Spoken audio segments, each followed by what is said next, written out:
There is a particular kind of fame that feels like trust, not the manufactured kind that comes with press junkets and publicists, but the slow, organic kind built over years of letting strangers into your life through a television screen. For over a decade, Mike Wolfe had exactly that. Millions of Americans opened their homes to him every week, watching him drive down forgotten back roads, knock on strangers' doors, and coax buried treasures out of crumbling barns. He seemed genuine, unpretentious, a man whose love for the past was too real to be scripted, and in many ways it was. But the version of Mike Wolfe that America fell in love with was never the complete picture. Behind the dusty van and the easy grin was a private life full of contradictions. A man who could see the hidden value in a rusted relic from 50 feet away, but who struggled again and again to recognize what mattered most right in front of him. To understand who Mike Wolfe is, you have to start where he started, not on television, but in the back alleys and junkyards of small-town Iowa. He was born on June 11, 1964, in Joliet, Illinois, the second of 3 children raised by a single mother. Money was tight, and the family eventually settled in Bettendorf, Iowa, where young Mike discovered early on that the world's most interesting things were often the ones people had already thrown away. He began picking through trash and abandoned yards practically before he could read, retrieving bicycles, stickers, and whatever else caught his eye. What started as a boy's fascination with discarded objects became something far more purposeful in his teenage years. He was developing a philosophy, a way of seeing the world in which value was not inherent, but hidden, and the person willing to look hard enough was the one who got to keep it. By his 20s, Mike had channeled this obsession into something more structured. He became a competitive cyclist, then opened a bicycle repair and resale shop in Bettendorf. He reportedly financed some of those early operations by selling a rare 1934 Harley-Davidson to a collector overseas, a sign, even then, of the extraordinary eye he was developing. Eventually, the shop gave way to something bigger. In 2000, he founded Antique Archaeology in LeClaire, Iowa, operating out of a converted machine shop and spending his days driving back roads, knocking on doors, and asking homeowners if he could look through their barns. He began filming his picking trips on a small camera, balancing it on the dashboard of his van, capturing the kind of unpolished Americana that no one had thought to put on television yet. He pitched the idea to networks for 5 years before History Channel executive Mary Donahue finally saw what he was selling.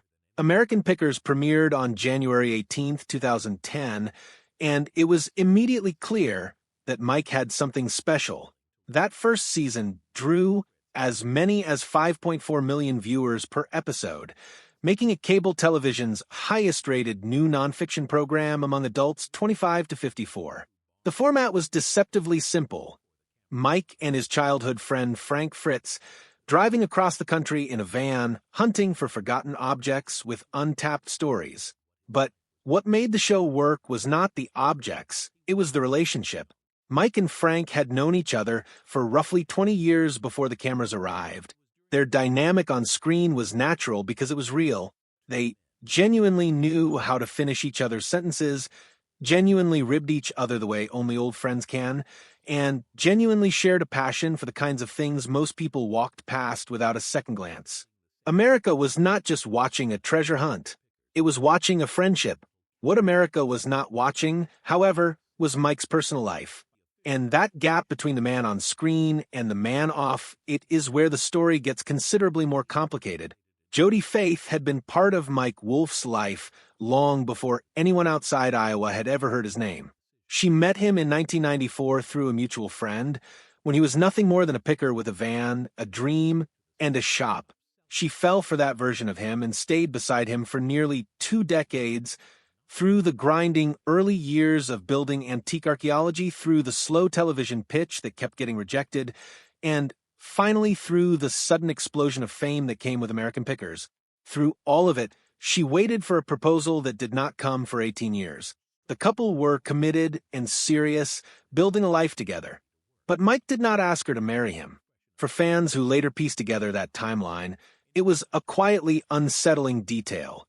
A man who devoted his entire professional life to recognizing what others had overlooked taking 18 years to fully commit to the woman who had been there the longest. January 2012 brought both joy and heartbreak. Their daughter Charlie was born with a cleft lip and cleft palate, a diagnosis that shook them both. Mike would later recall that they cried when they found out, though Charlie received successful corrective surgery early in her life.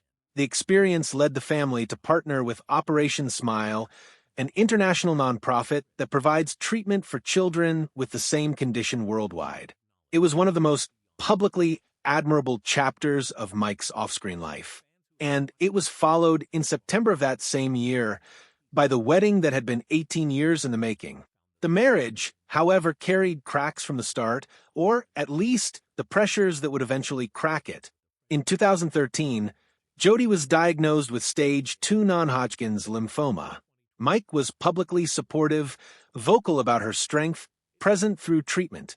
She was declared cancer-free in May 2014, and the family seemed to emerge stronger for having survived it. In May 2020, Mike posted a photo of Jodi and Charlie on the occasion of 6 years of remission. The caption was celebratory. What the public had no way of knowing was that the marriage was already ending. 1 month after that post, in June 2020, Mike and Jodi quietly separated. No announcement, no acknowledgement on the show. American Pickers continued filming as though nothing had changed, and for viewers, nothing appeared to have. The cameras kept rolling. Mike kept picking. The van kept moving. In November 2020, Jodi filed for divorce. Court documents stated that the couple was unable to successfully live together and that all hopes of reconciliation were exhausted. The divorce was finalized in December 2021. The financial settlement was significant. Jodi received the Nashville home and the couple's North Carolina property, a cash settlement of over $5 million for the equitable division of their marital estate, $634,000 in alimony, a percentage of royalties from American Pickers' early seasons, and $2,100 per month in child support. She was also awarded primary custody of Charlie. Mike said very little publicly. He posted about his daughter. He kept working. The show went on. But even as the divorce was unfolding quietly behind the scenes, something far more visible was happening on screen. Frank Fritz had begun disappearing from episodes. His last appearance aired in March 2020. When the show returned for its next season, he was simply gone, and neither Mike nor the show offered any explanation. The History Channel eventually confirmed in July 2021 that Frank would not be returning. Mike posted about it on Instagram, calling Frank someone who had been like a brother to him and wishing him well on the next part of his journey. Frank had a different account of what happened. In interviews, he stated plainly that he had not spoken to Mike in 2 years and that Mike had not reached out to check on him after his back surgery, despite knowing about it. "I haven't talked to Mike in 2 years," Fritz told the U.S. Sun. "He knew my back was messed up, but he didn't call me up and ask how I was doing. That's just how it is." Frank had been dealing with a range of serious issues, a painful back condition that required surgery involving spinal rods, a decades-long battle with Crohn's disease, and struggles with alcohol. He claimed the show had always been tilted in Mike's favor, and that he suspected Mike had wanted to bring in his own brother as a replacement. Mike, for his part, publicly attributed the fallout to Frank's addiction issues, saying that despite wanting Frank back, he just can't get it right.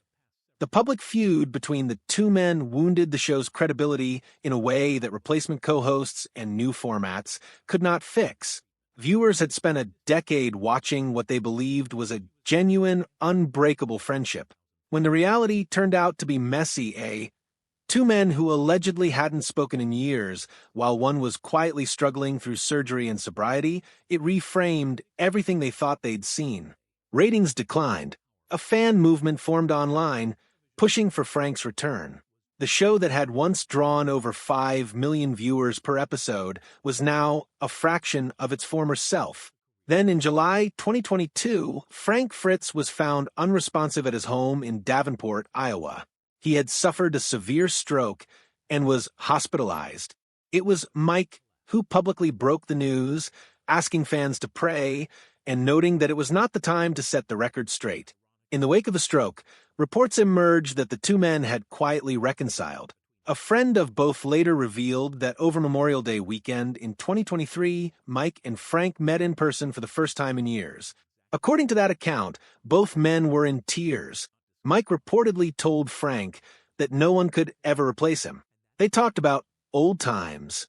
They remembered the early days, the picking trips with no destination, the shared miles, the barns they'd explored before any of it was on television.